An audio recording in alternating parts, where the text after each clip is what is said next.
अस्सलाम वालेकुम नाज़रीन, मैं हूँ आपकी मेज़बान नायला भट्टी। आइए नजर डालते हैं आज की न्यूज़ हेडलाइंस पर। गुजरात पुलिस का मंशियात फरोशों और नाजायज असलहा बरदारों के खिलाफ क्रैकडाउन जारी। 4 मुल्जिमान गिरफ्तार, 15 लीटर शराब और पिस्टल 30 बोर बरामद। DPO गुजरात सैयद असद मुजफ्फर की जेर क़यादत गुजरात पुलिस की जिला भर में जराइम पेशा अनासिर के खिलाफ क्रैकडाउन जारी है। इस सिलसिले में SHO थाना A division sub inspector Mehdi Khan ने अपनी पुलिस टीम के हमरा मंशियात फरोशों के खिलाफ कार्रवाइयां करते हुए मुल्जिम नोमान वल्द एहसान सकना मोहल्ला रंगपुरा गुजरात से 5 लीटर शराब और मुल्जिम जाहिद अमीन वल्द मोहम्मद अमीन सकना गुजरात से पिस्टल 30 बोर बरामद करके गिरफ्तार कर लिया। जबकि दूसरी जानिब SHO थाना रहमानिया ने अपनी टीम के हमरा 2 मुल्जिमान को गिरफ्तार करके 10 लीटर शराब बरामद कर ली।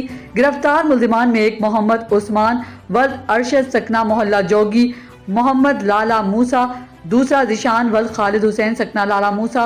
मुल्जिमान के खिलाफ अलग अलग मुकदमात दर्ज करके मजीद तफ्तीश का आगाज कर दिया गया। अब तक के लिए इतना ही। मजीद खबरों और हेडलाइंस के लिए आपकी खिदमत में फिर हाजिर होंगे। तब तक के लिए दीजिए इजाजत। अल्लाह हाफिज।